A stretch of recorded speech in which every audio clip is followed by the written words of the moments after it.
Living with floods in Bangladesh's Riverine Islands, Understanding Vulnerability and Resilience. By Babul Hussain, Goking Sheikh and MD Nazirul Islam Sarkar. Flooding is a substantial and pervasive natural disaster in Bangladesh, severely impacting the nation's vulnerability to the effects of climate change. Due to its low-lying geography and close proximity to extensive river systems, the Riverine Islands, or Chars, of Bangladesh are particularly susceptible to flood-related damage. This research aims to thoroughly evaluate the social vulnerability of Riverine Island inhabitants, examine the impacts of flood disasters on their lives, scrutinize their strategies for adaptation, and identify the challenges they encounter in acclimating to their environment. The methodological approach of this study is primarily qualitative, supplemented by quantitative data, thereby adopting a mixed methods framework to enhance the study's comprehensiveness and validity. Data collection was conducted using both primary and secondary methods. Primary data were meticulously gathered from individuals affected by flooding through a comprehensive strategy that included questionnaire surveys, focus group discussions, participatory observation, and interviews with key informants. Secondary data, on the other hand, was systematically sourced from a diverse range of published and unpublished materials, including academic journals, books, newspapers, magazines, documents from non-governmental organizations, annual reports, and institutional websites.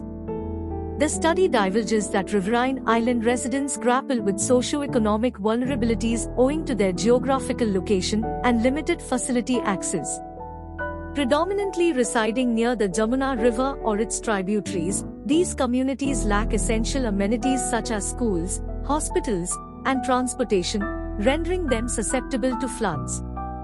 Additionally, patriarchal structures disproportionately place men under 30 at heightened risk.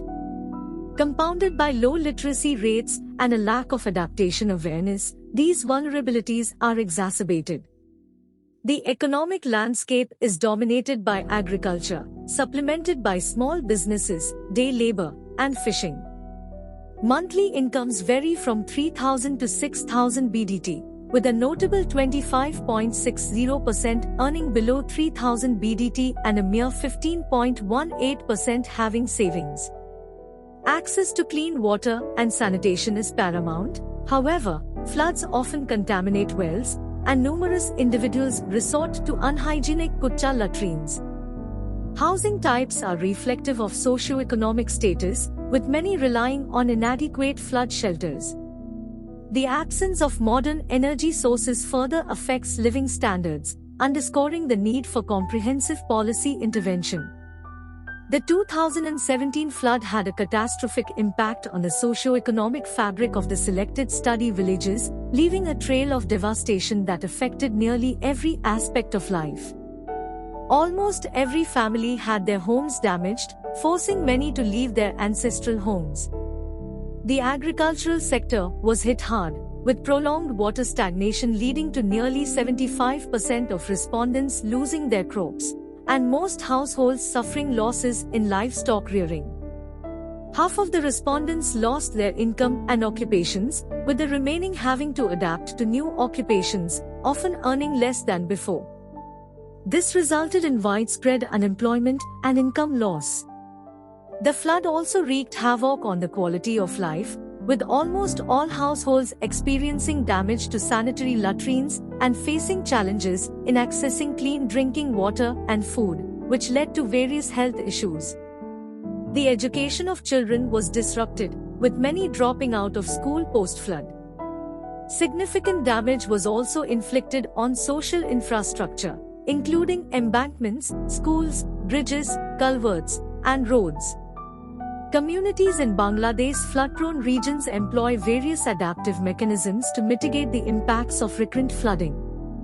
These adaptations include early warning systems, public education, elevated housing, diversified livelihoods, modified agricultural practices, livestock protection, food and water management, financial strategies, health precautions, and institutional support.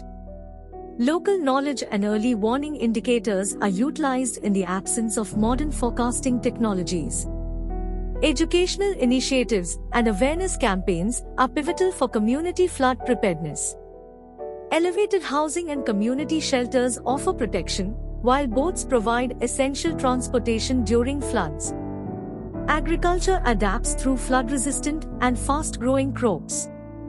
Livestock protection involves relocation and elevated shelters. Food and water management include purification and storage techniques. Financial coping strategies encompass asset liquidation and loans. Health adaptations involve traditional healing practices and raised tube wells.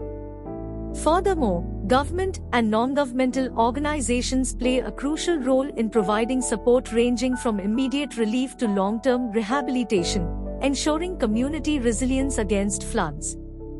The study also investigates the complex challenges faced by inhabitants of Bangladesh's riverine islands, particularly in Kar regions, amidst recurrent flooding. Financial constraints significantly impede the adaptive capacities of these historically resilient communities. The 2017 flood revealed significant shortcomings in their communication infrastructure, which is crucial for timely emergency responses and development initiatives. Dependence on obsolete agricultural practices, such as monocultures, heightens their vulnerability to food scarcity and economic instability during floods. A pervasive lack of formal education impedes their ability to comprehend and respond to the complexities of flooding and climate shifts. Moreover, institutional support is marred by mismanagement, corruption, and delayed services, further complicating their situation. Limited access to advanced early warning and communication systems also undermines their resilience. The findings underscore the urgent need for comprehensive strategies to strengthen resilience and adaptive capacities and address these challenges in order to improve the sustainability and quality of life for these vulnerable communities.